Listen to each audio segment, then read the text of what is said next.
저는 올해 나이가 70이 된 여성이에요. 아이들이 생일 잔치를 해준다기에 지나간 세월이 주마등처럼 떠올라 제 사연을 보내게 되었네요. 저는 쉽지 않은 인생을 살아왔습니다. 울고 웃었던 제 이야기를 한번 해볼까 해요. 끝까지 들어주시면 감사하겠습니다. 제가 엄마의 뱃속에 자리를 잡았을 때 일이었대요. 뱀 한 마리가 집으로 스르르 들어오는데 뱀을 보고 도망가던 개구리가 그만 뱀에게 잡혀먹은 꿈이었다죠. 엄마는 이 꿈을 꾸고 바로 뱃속에 생명이 자라고 있음을 아셨다고 하더라고요. 말하자면 이것도 태몽인 셈이었죠. 과연 뱃속의 아기는 뱀일까요? 개구리일까요? 마을에 살던 할머니 한 분이 관상도 잘 보시고 꿈풀이도 잘하셨다더군요. 딸은 절대 낳지 말아야겠어. 그 꿈은 딸을 낳으면 그 딸이 뱀이든 개구리든 팔자가 말도 못하게 되세. 그치만 딸이면 인물은 좋을 것 같으이. 우리 집엔 아들만 많으니까 딸이면 좋은데 팔자가 드세다뇨? 그 딸이 팔자가 하도 드세서 자네 집에도 해를 끼칠 거야. 그런데 딸일 것 같으니 아예 빼버리면 어떨까 몰라. 왜 조선간장이 애를 떼는데 효과적이라고 하잖아. 한 사발 들이마시고 장독대에서 아래로 펄쩍 뛰어봐. 엄마는 제가 어렸을 때는 이런 말을 저에게 해주지 않으셨어요.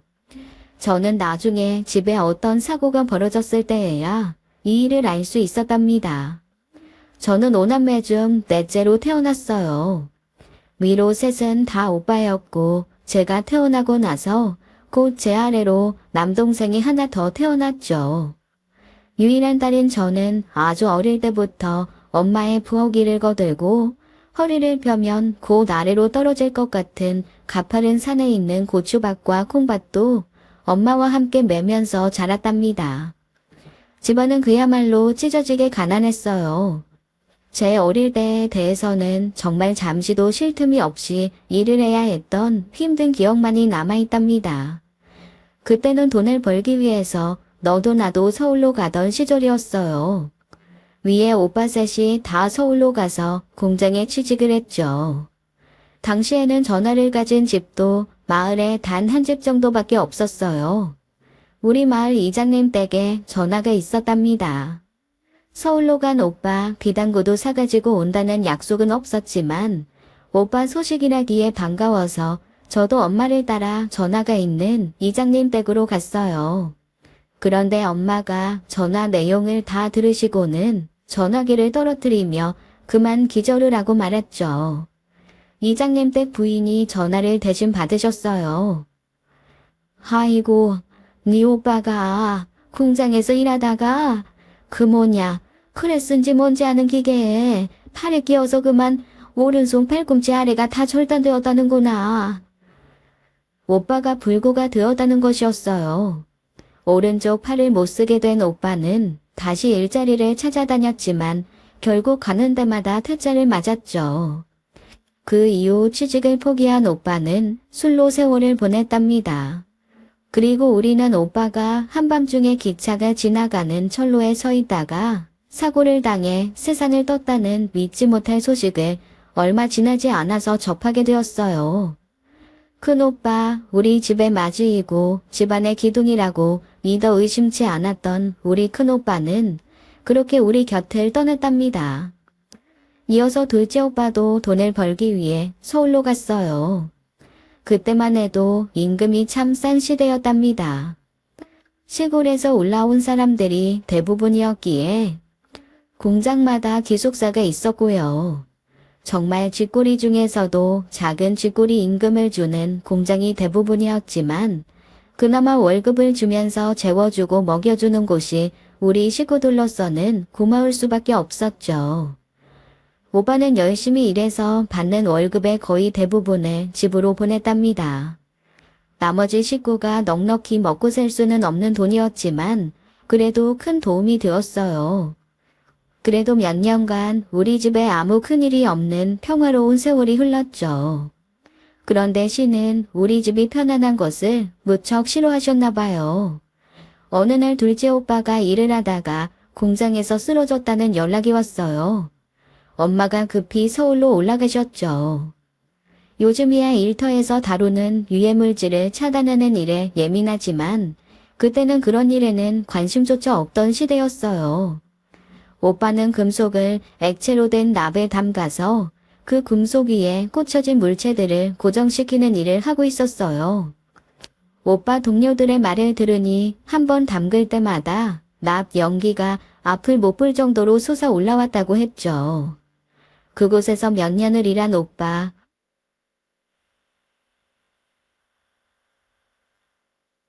감과 폐 기능이 돌이킬 수 없을 정도로 손상되었어요. 죄송한 말씀입니다만 마음의 준비를 하셔야겠습니다. 엄마의 탄식과 애타는 절규에도 불구하고 둘째 오빠 역시 다시는 못 볼 곳으로 떠나버렸답니다. 엄마와 아버지는 이제 그 작은 논밭의 일이나마 하실 의욕을 잃어버리신 것 같았어요. 아무래도 안 되겠어, 엄마. 제가 서울로 가서 단 몇 푼이라도 벌어야 생활이 될 것 같아요. 저 서울로 가겠어요. 안 된다. 그건 절대 안 돼. 네 형들이 모두 서울에 올라가서 죽었다. 차라리 여기서 다 같이 굶어 죽으면 죽었지 절대로 못 보내. 형들 일은 사고였어요. 조심할게요. 서울로 가게 허락해 주세요. 아버지 엄마 서울에는 옷 만드는 공장도 많대요. 거긴 위험한 기계도 안 다루고 위험한 물질도 없대요. 저 그런 공장에 취직할게요. 아랫집 용만이도 그런데 취직했다잖아요.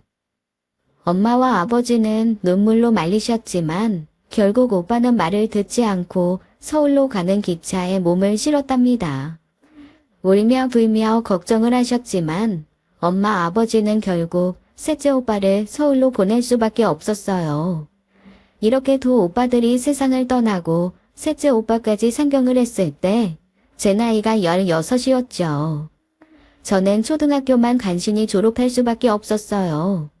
그것도 제 입장에서는 큰 행운이라고 할 수밖에 없었답니다. 비록 초등학교밖에 못 나왔지만 저한테는 꿈이 하나 있었어요. 비록 스케치북이나 크레용 그리고 물감도 제대로 준비 못해가는 일이 허다했지만 교내에서 그림을 그리는 대회에서 상을 탔고 학교 대표로 군에서 열리는 대회에 나가서 상을 타오기도 했답니다. 하지만 그림을 그리는 일은 그냥 먼 세상, 결코 제가 갈 수 없는 상상의 세계에서나 가능한 꿈일 뿐이었죠. 셋째 오빠가 서울로 간 지 딱 1년이 되던 어느 화창한 봄날의 일이었어요. 꽃가루가 유난히도 많이 날리던 어느 날이었다고 기억이 드네요. 그날도 이장님 댁에서 엄마를 찾는 전화가 왔다는 이야기를 들었답니다. 엄마 아버지는 위에 두 오빠 일로 툭하면 편찮으셨기에 제가 가서 전화를 받았죠. 전화를 건 사람은 같은 공장에 다니는 아랫집 용만이 오빠였어요. 용만 오빠가 얼른 입을 떼지 못하고 우물거리는데 저는 또 한 번 비극이 일어났다는 것을 직감할 수 있었답니다. 설마 우리 오빠한테 무슨 일이 생긴 건가요? 친구들하고 같이 경기도 호숫가로 놀러 갔었어. 그런데 네 오빠가 우통을 벗고 물에 뛰어들더니 꼬르륵거리며 못 나오더라. 심장마비가 일어난 것 같대. 심장마비, 죽음과 아주 가깝게 맞닿아 있는 말이죠. 병원에서 전기 충격 등 할 수 있는 방법을 다 했다고 했어요. 하지만 셋째 오빠는 결국 의식을 회복하지 못했다고 하더군요. 도대체 우리 집안에 무슨 마가 끼어서 이런 일이 연달아 벌어지는 것일까요? 이번에는 엄마 아버지에 이어서 저까지 정신이 혼미했답니다. 내가 수나 천연을 낳지 말았어야 했어. 서머니 할머니가 천연이 집안에까지 해를 끼칠 거라고 했을 때 간장사발 들이키고 산독대에서 뛰어서라도 낳지 말았어야 했어. 아이고 이년아, 네가 결국 네 오빠들을 모두 잡아먹는구나. 아이고. 엄마는 이성을 잃고 혼잣말을 하시다가 저를 노려보시다가를 반복하셨어요. 그래서 제가 엄마 뱃속에 있을 때 마을에서 용하다고 알려진 할머니의 꿈 해몽 이야기를 횡설수설하는 엄마의 말을 종합 정리해서 알게 된 것이었죠. 그리고 더 큰일이 벌어졌답니다. 그만 그동안 아들 셋을 잃고 응어리진 하니 아버지를 쓰러뜨린 것이었어요. 아버지는 쓰러지셔서 그만 손과 발을 자유롭게 움직이지 못하는 상태가 되고 말았답니다. 2년의 팔자, 정말 엄마 말대로 태어나지 말지 왜 태어난 것일까요? 이제 우리 5남매 중에 남은 것은 저와 제 아래의 남동생뿐이었어요. 이때 남동생은 중학생이었죠. 아버지가 읍내 병원에 입원하셨고 엄마도 자리 보존을 하고 누워서 일어나지 못하셨어요. 적어도 우리 막내가 20살이 될 때까지만이라도 제가 돈을 벌어야 했죠. 당장 끼니가 간데없고 아버지 병원비마저 마련해야 했을 때 제 앞에 놓여진 선택지가 하나밖에 없었답니다. 보따리를 싸들고 무작정 상경했어요. 아가씨, 일자리 구하러 왔어요? 공장 다니는 것보다 더 많이 벌 수 있는데 내가 취직시켜줄까? 공장에 취직하기 위해서 서울에 왔는데 공장에 다니는 것보다 더 많이 돈을 벌 수 있다니 솔깃했답니다. 무슨 일인데요? 나쁜 짓만 아니라면 무슨 일이든지 할게요. 나쁜 짓 절대 아니고 예쁘게 화장하고 어렵지 않은 일 하는 거예요. 저는 무작정 그 여자를 따라갔죠. 간 곳은 근처에 있는 한 다방이었어요. 그 여자가 시킨 일은 다방에서 차 나르는 일이었죠.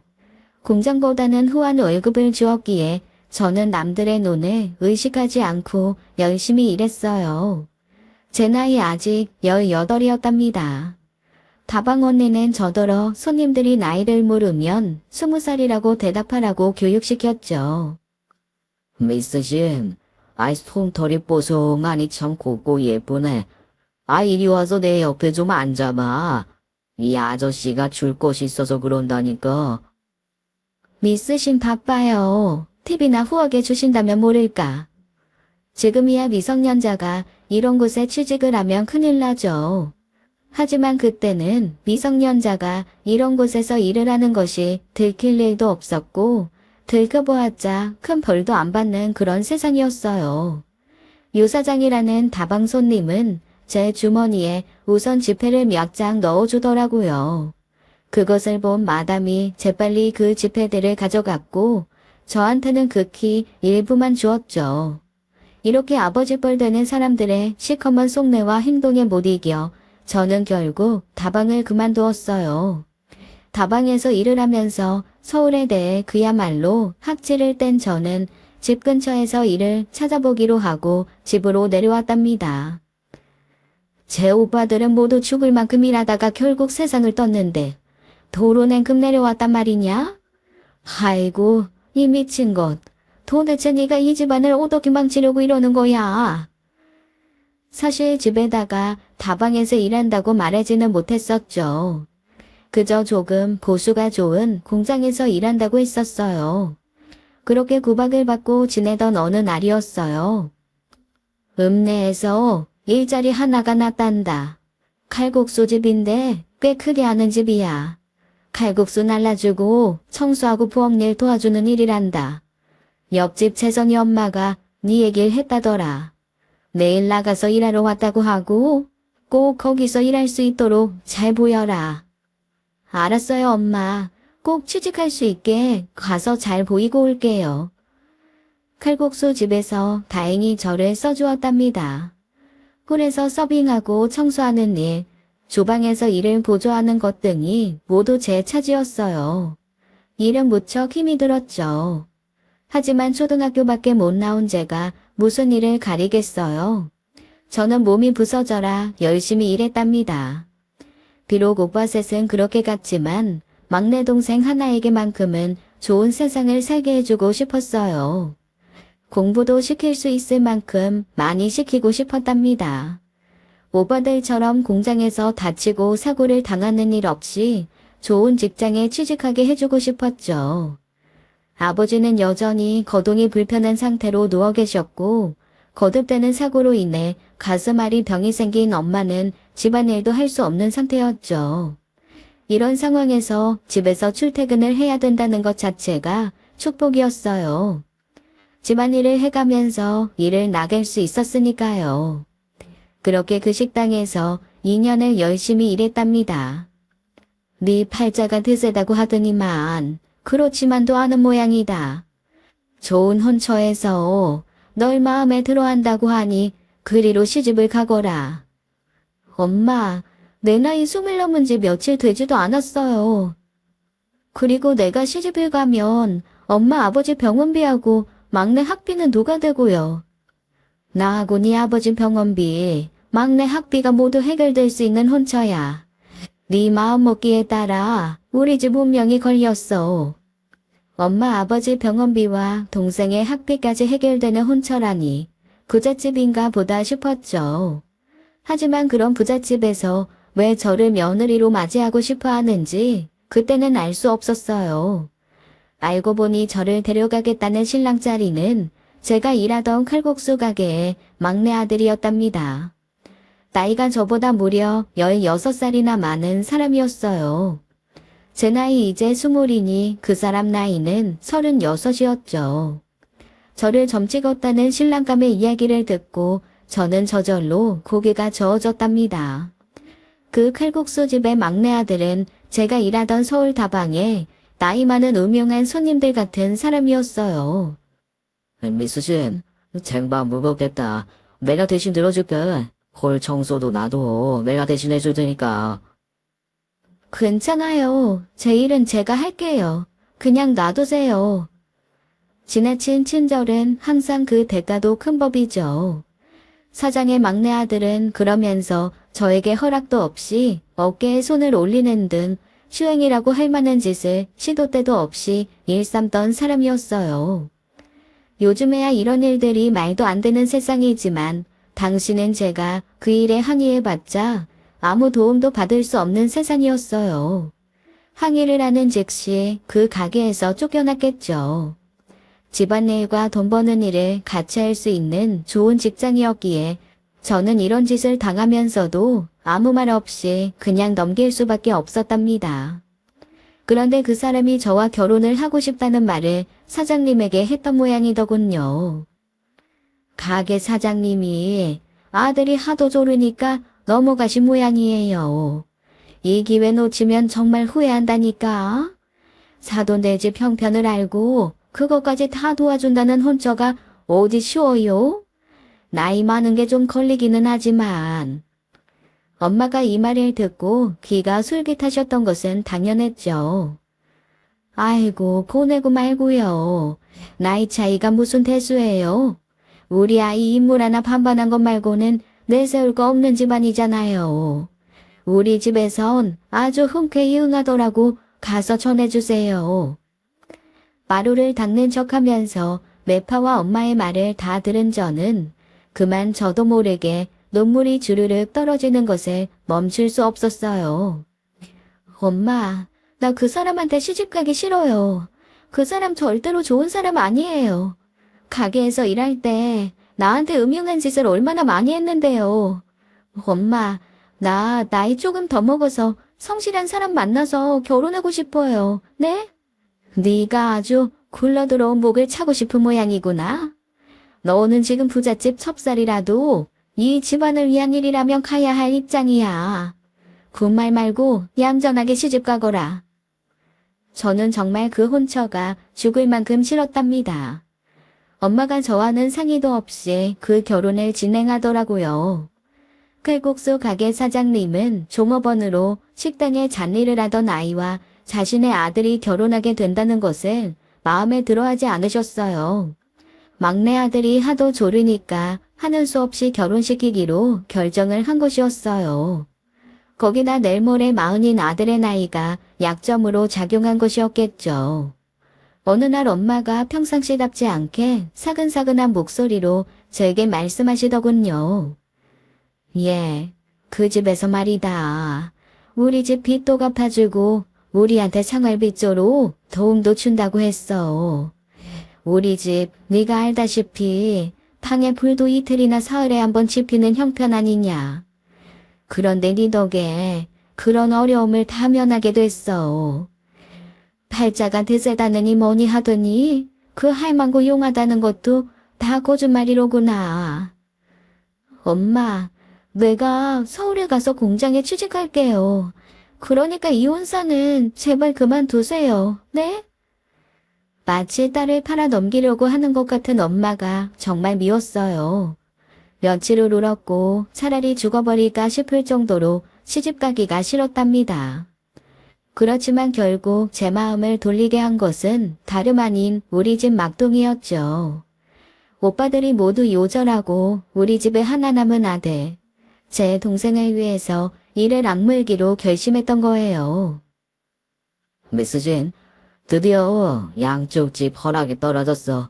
자, 이리 와봐. 잠깐만 나 보자니까. 싫어요. 지금 해야 할 일 많아요. 할 말 있으면 나중에 밖에서 만나요. 며느리 될 사람한테 일 안 한다고 무슨 야단이야 치시겠어?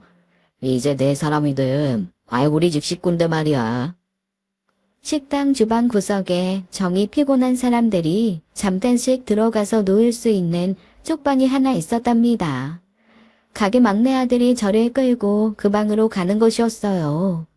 저는 있는 힘을 다해서 저항했지만 결국 그 힘을 당할 수는 없었죠. 그 남자는 결국 그날 마음대로 저와 잠자리를 같이 했답니다. 세상이 다 무너지는 것 같았어요. 그리고 처음으로 이렇게 가난하게 우리를 키운 엄마 아버지 원망도 했죠. 그렇게 저는 나이가 16살이나 더 많은 좋아하지도 않는 남자에게 거의 팔려가다시피 시집을 가게 되었답니다. 제 마음이 시큰둥한 탓이었을까요? 결혼을 하고도 한동안 아이가 안 생기더라고요. 아, 여자가 결혼을 했으면 빨리 생산을 해야지 말이다.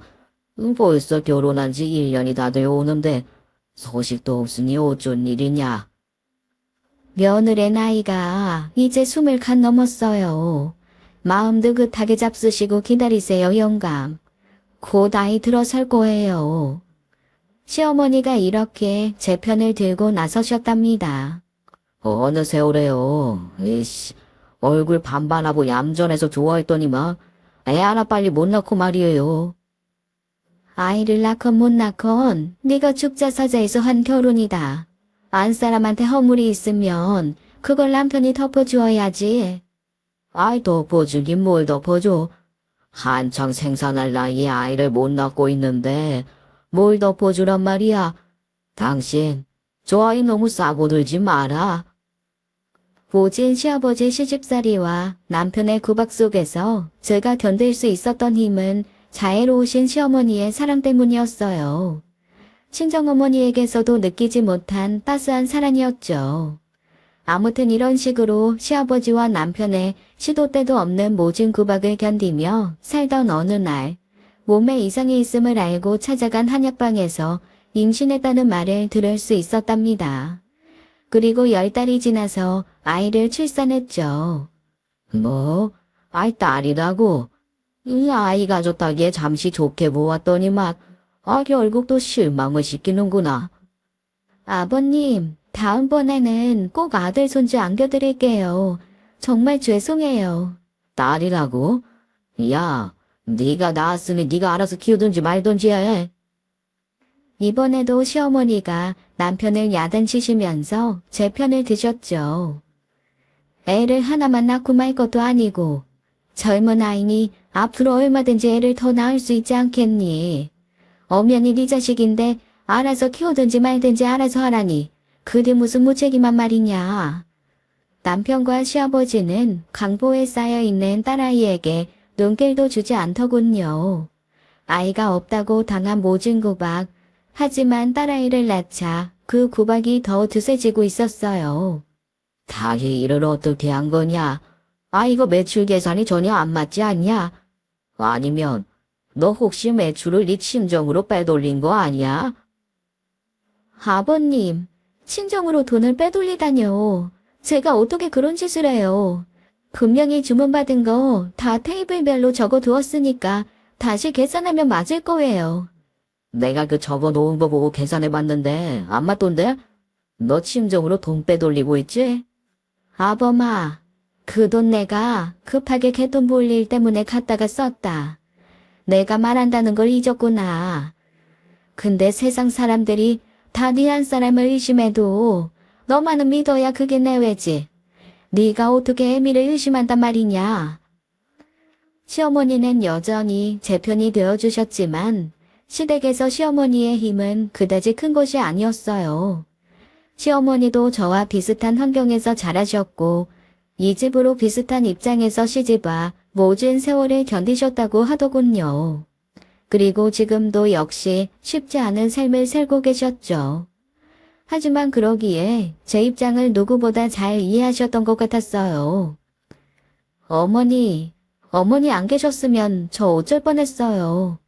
죽더라도 어머님이 주신 사랑은 절대로 잊지 않을 거예요.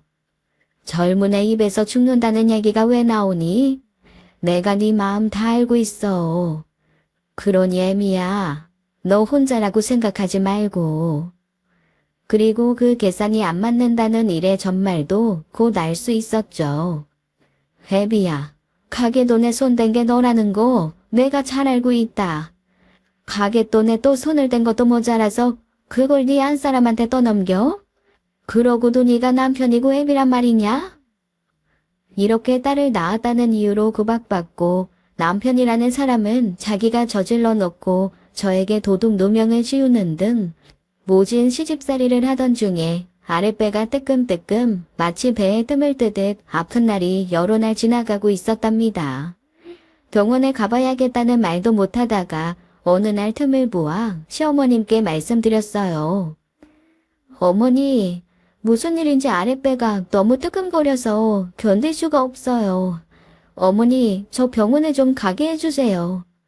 아니, 아프면 빨리 얘기를 했어야지. 어서 병원에 가보자꾸나. 시어머니의 손에 이끌려간 읍내 병원에서 큰 병원에 가보라고 하더라고요. 갑자기 더러 걱정이 되었지만 한편으로는 다른 생각도 들었어요. 이제 먼저 간 오빠들 곁으로 갈 수 있는 것일까 하는 생각 말이에요. 그런데 복 없는 사람은 죽는 것도 마음대로 안 되나 봐요. 읍내 병원의 충고대로 대처에 큰 병원에 가보니 자궁암이라고 하더군요. 암이면 웬만하면 죽는 시대였어요.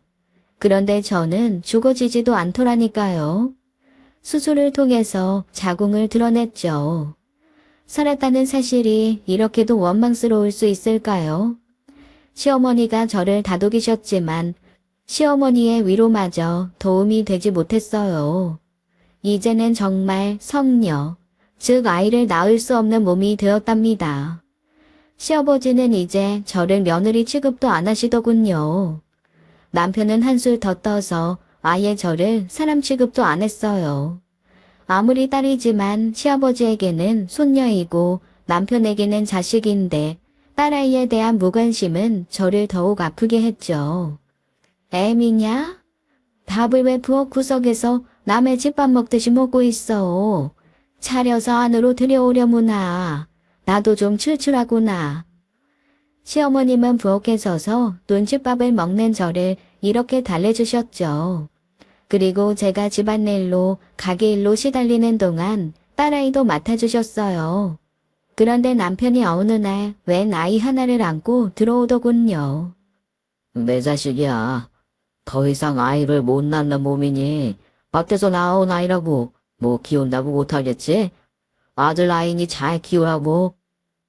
정말 뻔뻔스럽기 짝이 없었어요. 밖에서 다른 여자에게서 아들을 낳아온 것이었답니다. 그러면서 마치 당연하다는 듯이 저더러 키우라는 것이었어요. 이건 정말 참을 수 없는 일이었어요. 밖에서 낳아온 애를 나더러 키우라고요? 당신은 이래놓고 나한테 조금도 미안한 마음도 없어요? 나 이 일만은 도저히 못해요. 아, 그러셔. 그러면 나도 할 수 없이 내 할 일 해야지. 지금까지 당신 친정집 지어나던 거 다 중지야. 그리고 내 딴에는 당신한테 미안해서 애 엄마는 놓고 애만 데리고 온 거 아니야. 내가 당신 신경 써서 기껏 집구석에 들어왔더니 못해? 그럼 나도 애 엄마랑 같이 살 테니까 당신은 딸년 데리고 나가라고. 못 나가겠으면 강제로 내쫓는 수밖에 없고. 이번에도 시어머니는 제 편을 들어주셨지만 정말 남편이 저를 쫓아낼 결심을 확고하게 한다면 시어머니도 완벽하게 저를 도와주실 길이 없었어요. 그리고 시집에서 쫓겨나면 친정에서도 저를 반겨줄 리가 만무했죠. 결국 어쩔 수 없이 그 아이를 제가 키우게 되었습니다. 그리고 제가 낳은 딸과 다름없이 정을 주며 키웠어요. 남편은 그렇게 혼외자를 저에게 맡겨두고는 별 신경을 쓰지도 않더군요. 오히려 남편의 생활은 점점 엉망이 되어갔어요. 예전에는 없던 주사까지 생겨서 제게 폭력을 행사하는 일까지 벌어졌답니다. 저는 맞더라도 어린 것들 둘은 보호해야 했기에 아이들을 껴안고 그 폭력을 다 감당할 수밖에 없었죠. 그런데 그렇게 살던 남편이 어느 날부터 집에 들어오지 않는 것이었어요. 하루 이틀이 아니라 열흘이 넘도록 소식이 없는 것이었죠. 시아버님과 시어머님이 이리저리 수소문을 하셨지만 남편의 행방을 찾을 수는 없었어요. 하지만 저는 남편이 안 들어오는 그날들이 정말 천국 같았답니다. 여러 날이 지났지만 결국 남편의 행방은 찾을 수가 없었어요. 그리고 얼마 후 시집에 또 한 가지 큰 사고가 일어나고 말았답니다. 참, 우리 아주버님에 대해서 말씀드린 적이 없었던 것 같네요. 같은 뱃속에서 나온 형제이기는 했지만 시아주버님은 개잡 아닌 제 남편과는 180도로 다른 사람이었어요. 공부에만 열중하는 모범생이었고 들어가기가 하늘의 별 따기라는 대학교에 들어가서 졸업한 후에 행정고시에 합격한 엘리트 공무원이었죠. 저에게도 살가우셨어요. 아마 어머니께서 제 처제에 대한 얘기를 아주버님께 하셨던가 봐요. 재수씨, 여러 가지로 힘드시죠? 네, 사실 제가 마진이 부모님을 제가 모셔야 하는데 직장이 서울이다 보니 그러지 못하고 있네요. 동생이 할 몫까지 재수씨가 다 하고 있다고 어머니가 늘 재수씨 칭찬을 하셨어요. 그리고 고향에 내려오신 날은 어김없이 칼국수 가게에 나와서 일을 돕곤 하셨어요. 이런 시아주버님은 시아버지와 시어머니 그리고 온 집안의 희망이자 기둥이었답니다.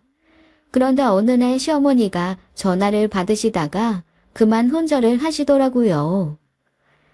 네 시아주버니가 큰애가 교통사고를 당했단다. 네 아버지하고 나하고는 병원에 가 있을 테니 너는 여기서 연락을 기다려라. 그렇게 두 분이 아주버님이 입원해 계시는 서울의 한 병원으로 달려가셨어요. 오빠들이 세상을 떴을 때의 피해의식이 고스란히 되살아나서 저를 괴롭히고 있었습니다. 아주버님의 소식이 올 때까지 저는 아이 둘을 안고 이불을 뒤집어 쓴 채 덜덜 떨고 있었죠. 그런데 결국 아주버님은 싸늘한 시신이 되어 돌아왔답니다. 이 일로 모든 희망을 잃으신 아버님이 결국 쓰러지셨어요. 병원에서는 아주 위험한 상태이니 세심한 관리가 필요하다고 하더군요. 정성을 다해 보살펴 드렸지만 얼마 안 가 시아버지는 결국 돌아가시고 말았어요. 어머님도 아주버님과 시아버님의 죽음 앞에서 의욕을 거의 잃으신 것 같더라고요. 오빠 셋을 잃고 저 혼자 집안을 꾸려가야 했을 때가 생각났죠. 지금이 꼭 그랬답니다. 그때 부모님과 막둥이를 위해서 정신을 차리려고 애썼던 것과 마찬가지로 이제 다시 제가 정신을 차려야 했어요. 아버님이 안 계시니 어머님이 칼국수 가게의 주인이 되셔야 할 텐데 어머님은 모든 것을 놓아버린 분 같았답니다. 주인이 돌보지 않는 가게가 잘 될 리가 있나요? 칼국수 가게 일은 이제 저 혼자 관리해야 했어요. 남편의 가출과 아주버님의 죽음에 정신을 놓은 시어머니까지 정말 숨을 쉴 틈을 주지 않고 제 앞에서 이 모든 일들이 벌어지고 있었죠. 하지만 저에게는 예전 셋째 오빠가 세상을 뜨고 식구들의 생계가 막막했을 때처럼 선택의 여지가 없었답니다. 지금 제가 할 수 있는 일은 오로지 이 칼국수 가게를 붙들고 늘어지는 것뿐이었어요. 어떻게든 가게를 살려야 한다는 마음을 모질게 먹었답니다. 식당이 망하면 제 딸도 그리고 아들도 제대로 키울 수가 없었어요. 그리고 시어머님도 제대로 봉양할 수 없었고 친정과 제 막내 동생까지 막막한 지경이 될 것이었습니다.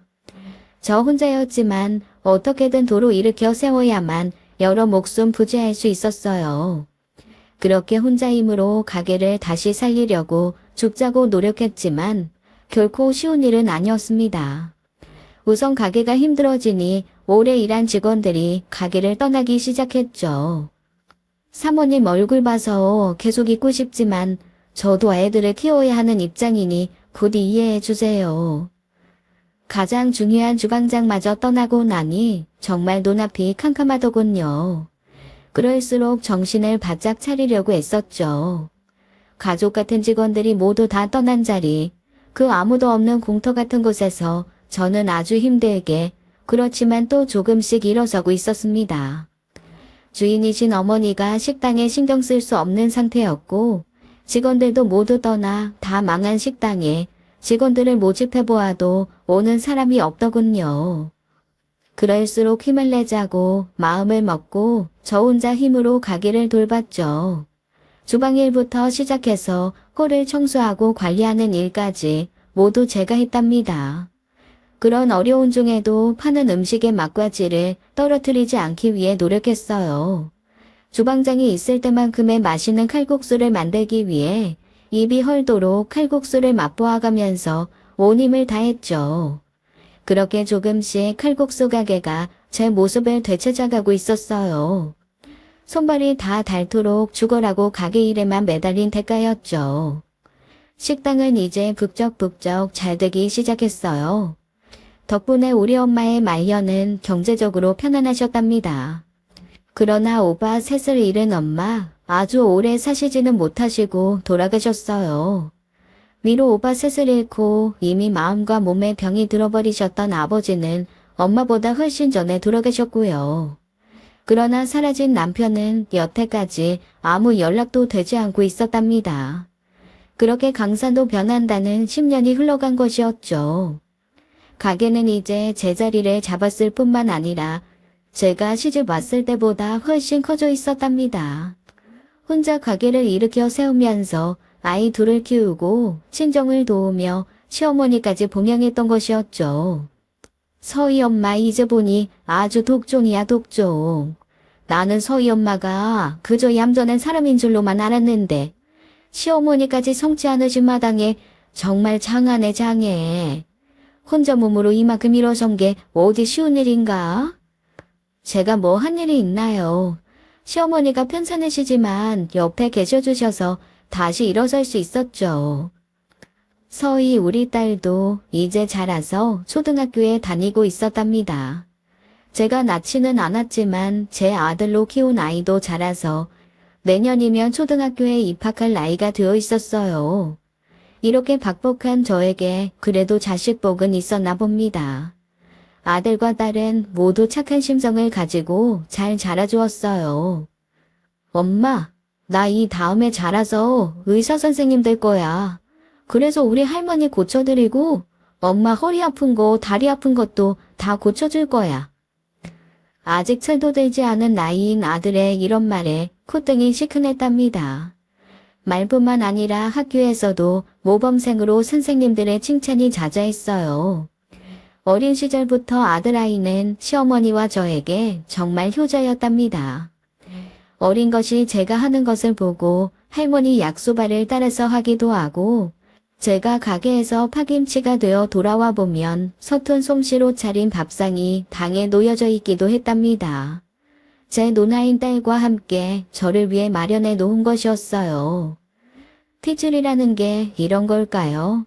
딸아이는 초등학교에 입학하기 전부터 그림 그리기를 좋아해서 어디서 연필을 찾았는지 벽지나 가구 등에까지 그림을 그려놓아 저를 당황하게 하기도 했어요. 제가 가졌던 유일한 고민 그림. 아주 어릴 때 흙에 손으로 그리기만 해도 좋았던 그림을 딸아이 역시 좋아하고 소질을 보이고 있었죠. 딸아이도 아들도 중학교부터는 서울에서 공부를 시키라고 선생님들이 입을 모았어요. 거기다 우리 친정 막둥이 동생이 대학을 졸업하고 번듯한 직장인이 되었답니다. 동생은 늘 제게 고마워했어요. 누나, 고마워. 내가 이렇게 무사히 대학을 졸업하게 된 건 오로지 누나 때문이야. 나 그거 너무 잘 알아. 나 절대로 누나 은혜 잊지 않을 거야. 누나가 오히려 더 고맙지. 네가 이렇게 살아있어 준 것만 해도 누나는 너무나 고마워. 힘든 중에도 공부 열심히 해줘서 고맙고 이렇게 무사히 대학 마치고 좋은 회사에 들어간 것도 누나가 더 고마워. 친정에 하나밖에 남지 않은 식구, 저는 우리 막둥이를 꼭 껴안아 주었답니다. 듬직하게 자라준 막둥이가 그렇게 든든할 수 없었어요. 선생님들의 권유대로 아들과 딸을 서울에 있는 중학교에 입학시켰죠. 품 안에만 데리고 있던 아이들을 서울로 떠나보내고 나니 한동안 견딜 수 없도록 허전하더군요. 그리고 그 서울이라는 곳, 저는 그곳에 대한 두려움을 아직 떨치지 못하고 있었답니다.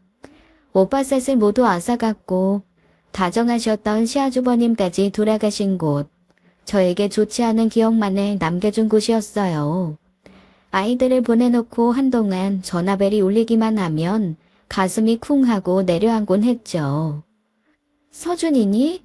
무슨 일 있는 거 아니지? 길 건널 때나 버스 탈 때나 그저 조심해야 한다. 누나한테도 조심하라고 엄마 말 꼭 전하고. 산이나 물같이 위험한 곳엔 절대 가지 마. 이 엄마가 너희들 보내놓고 늘 걱정이 되는구나. 엄마도 참, 우리가 뭐 초등학생인가요? 공부하느라 위험한 곳에는 갈 시간도 없어요. 의사 되려면 공부 정말 잘해야 된대요. 걱정 마세요. 전화 자주 할게요. 그래도 그 조마조마한 심정을 누가 알까요? 엄마, 우리 걱정 그렇게 많이 하는 거 왜 그런지 잘 알아요. 외삼촌들이랑 큰아버지가 다 서울에서 돌아가셔서 그렇죠? 엄마, 서준이랑 제가 다 무사히 서울에서 공부 마쳐서 엄마 그런 걱정 다 잊게 해드릴게요. 그리고 엄마, 나 이번에 학교 대표로 사생대회 나가서 1등 했어요. 상금으로 학용품도 많이 받고 상금도 받았어요. 상금으로 엄마랑 할머니 선물 살 거예요. 이렇게 착하고 장한 우리 아들과 딸, 저의 제일 큰 보물들이었죠. 그리고 딸아이가 제 꿈을 대신해서 이뤄주고 있었어요. 미술대학에 들어가겠다고 열심히 노력하고 있었답니다. 아이들은 이렇게 나무랄 데 없이 자라고 있었지만 시어머니의 상태는 여전히 좋지 않으셨어요. 예미야, 저기 항아리에 사람이 하나 깡충 서 있구나. 저게 도대체 누구냐? 항아리에 사람이 있다는 말을 듣고 섬뜩해진 제가 시어머니가 가리킨 항아리 쪽을 바라보았어요. 하지만 작은 항아리였어요. 거기 무슨 사람이 서 있겠어요. 저는 시어머니의 이 말을 듣고 가슴이 덜컥 내려앉았죠. 할머니, 저 방학해서 내려왔어요. 할머니 그동안 제가 없어서 많이 심심하셨죠? 제가 할머니 안마도 해드리고 약소발도 해드릴게요. 그리고 방학 동안 내내 할머니하고 놀아드릴 거예요. 아이고 애기씨, 우리 막내 신우이가 어딜 갔다 이제 오셨노. 오랜만에 친정에 다니러 왔수? 이쯤 되니 정말 제 정신까지 아득해지는 것 같더라고요. 시어머니가 애기씨라고 부를 수 있는 제 시고모는 벌써 옛날에 미국으로 이민을 갔고 거기서 돌아가셨답니다. 그런데 어린 손녀딸을 시누이와 착각하시다니요. 그런데 이러다가도 또 제정신을 차리시곤 하시는 거였어요. 애미야, 가게 일 힘들지? 내가 나가서 좀 도와주련? 하다못해 그릇 하나라도 닦아주면 네가 덜 힘들지 않겠니? 나 아직도 그 정도 일할 기운은 있단다. 어머니, 이제 가게에 일하는 사람 많아졌어요. 이제는 걱정 마시고 편히 지내세요.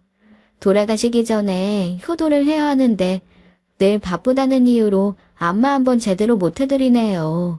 제가 제대로 효도할 수 있을 때까지 부디 오래만 살아주세요. 그런데 이렇게 정상이실 때보다 전혀 앞뒤가 맞지 않는 말씀을 하시거나 사람을 못 알아보시는 증세가 훨씬 더 많아지기 시작하셨어요. 그러더니 결국은 정신을 아주 놓으시는 것 같았죠. 시어머니, 제게는 친정 어머니만큼 소중한 분이었답니다.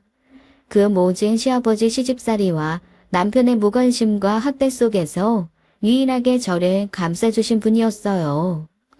시어머니는 거의 대부분 정신이 정상이 아닌 채로 누워 계셨고 아주 가끔 몇 달에 한 번씩 제정신으로 말씀하시곤 하셨어요. 어머니, 저나 간병인 아주머니 부르기가 힘드셨어요? 소변 대변 보신 채로 오래 계시면 피부가 짓물러요. 어머니 잠깐만 기다리세요. 곧 고성하게 해드릴게요. 애미야, 사실 내가 간병인이나 널 부르려고 하다가 내 힘으로 하고 기저귀까지 다 치웠다는 거 너한테 자랑하려다가 이렇게 됐어. 꼭 내 힘으로 하는 거 보여주고 너한테 칭찬받으려고 했는데 이렇게 멀쩡한 모습도 보여주시면서 저를 희망에 들뜨게 하시기도 했죠. 우리 어머님 정말 최고세요. 어머니는 제가 거의 죽을 것 같은 상황에 있을 때 절 살려주신 분이세요. 하긴 그래서 저도 어머니한테 칭찬받으려고 독하게 마음먹었는지도 모르죠.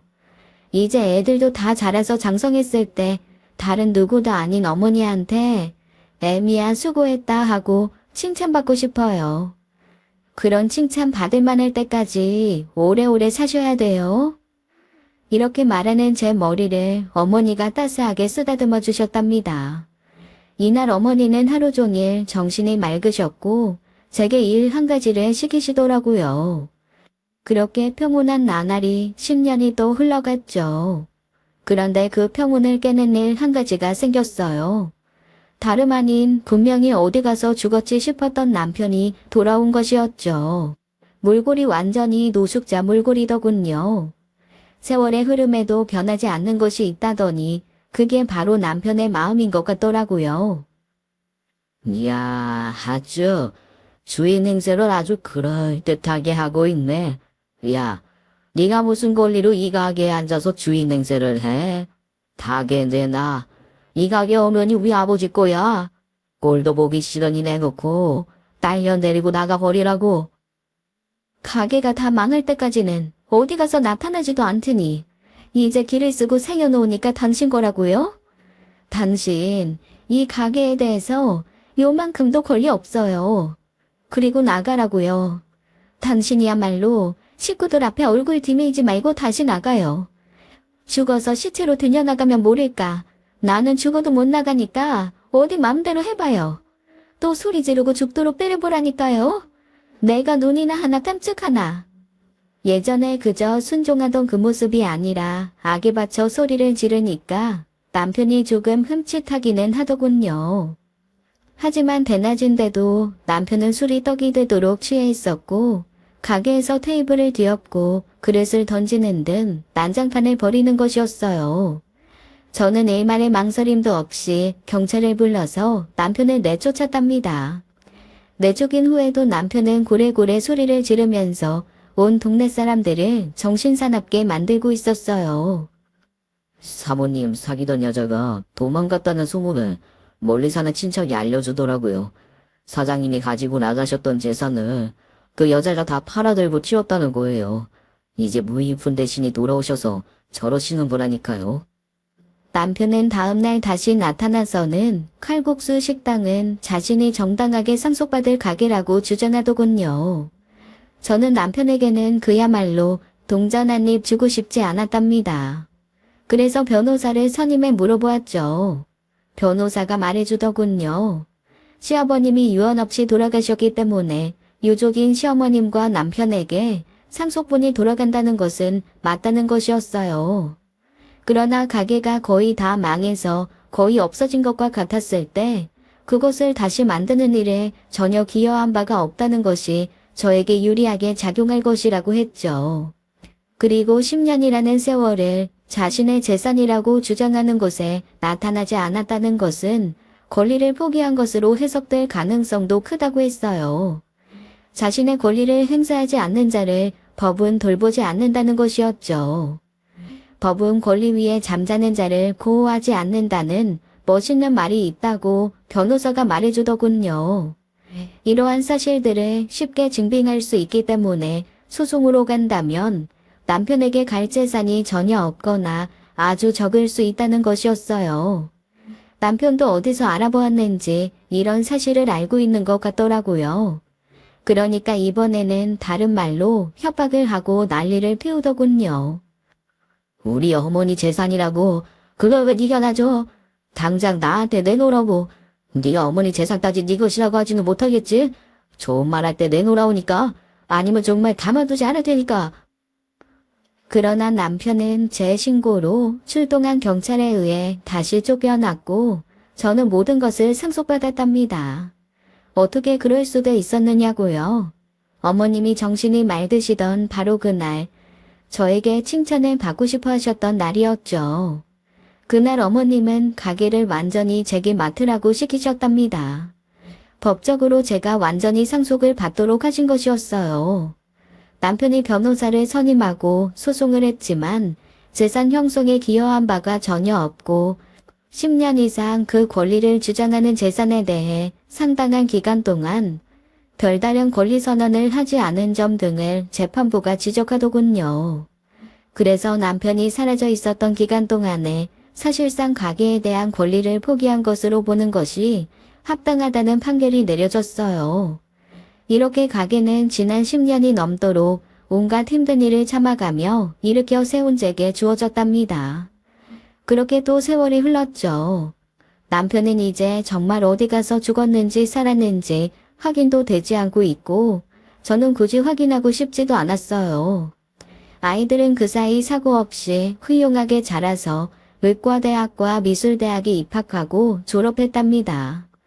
그 아이들이 졸업을 하던 날에는 울 사이도 없이 바쁘게 살았던 제 눈에 눈물이 흐르더군요. 아들이 의대를 졸업하고 수련 과정을 모두 마친 후 전문의가 되었을 때 집안에 경사스러운 소식을 전했어요. 아들을 잘 본 대학 스승 한 분이 따님을 굳이 아들에게 소개하셨고 그 아가씨를 데리고 집에 인사를 온 것이었답니다. 며느리 되는 아이도 외과대학을 나온 아이였어요. 좋은 집안에서 태어나 좋은 교육을 받은 아이답게 예의 바르고 어른을 공경할 줄 아는 아이였습니다. 우리 아들, 딸이 효자 효녀인 것처럼 며느리도 새가운 효부였어요. 어머님이 이 사람하고 형님 어떻게 키우셨는지 다 듣고 저 정말 눈물 났어요. 어떻게 그렇게 하실 수 있었는지 정말 어머니가 존경스러워요. 이제 저희들이 편히 모실게요. 평생 앓으신 신경통도 저희가 다 고쳐드릴게요. 그러니 이제 아무 걱정 마시고 손주 재미나 보시면서 편히 지내세요. 며느리의 이 말 한마디에 진짜 세월의 힘겨움이 다 잊히는 것 같았죠. 저는 집안일로 식당일로 정신이 없었던 우리 딸이 어릴 때 우리 시어머니가 딸을 맡아주셨던 것처럼 바쁜 아들 며느리를 대신해서 손주들을 제 손으로 돌봤어요. 둘 다 실력 있는 의사들이라고 소문이 자자하게 나면서 둘이 같이 개업한 병원은 문전성시를 이루고 있답니다. 딸은 이제 꽤 이름이 난 화가이자 한 미술대학의 교수가 되었어요. 제가 못 이룬 꿈을 딸이 대신 이루어 주었고 그래서 이제는 제가 그 일을 못한 것에 대한 여한도 없답니다. 그렇게 아이들도 이제 나이를 먹어갔어요. 우리 막둥이는 대학교를 졸업하고 취업한 회사에 계속 근속하다가 임원으로 정년 퇴임을 했습니다. 그리고 제가 어느새 나이 70이 되었답니다. 시어머님은 치매로 고생은 하셨지만 10년 전쯤에 평온하게 주무시다 돌아가셨어요. 어머니가 돌아가셨을 때 그 모진 시집살이의 세월과 어머니의 자애로우신 배려가 생각나면서 정말 실신을 하도록 몸부림쳤답니다. 아이들이 제 70번째 생일상을 성대하게 차려준다고 하네요. 70살, 결코 쉽지 않은 삶이었지만 그 용하다는 할머니의 예언은 결국 틀렸다고 저는 생각하고 있답니다. 어려움을 겪었지만 결코 패배하지 않는 삶이라고 생각하기 때문이죠. 아이들이 해준다는 70세 생일잔치를 그래서 고맙게 받아들이려고 해요. 저희들 외삼촌과 의논이 한창인 것 같더군요. 이제 70년 인생에 대한 제 사연을 맺어야 될 때가 된 것 같습니다. 긴 사연 들어주셔서 감사합니다. 지금까지 사연 읽어주는 남녀였습니다. 끝까지 시청해주신 여러분 감사드리며 저희는 다음 사연으로 돌아올게요. 감사합니다.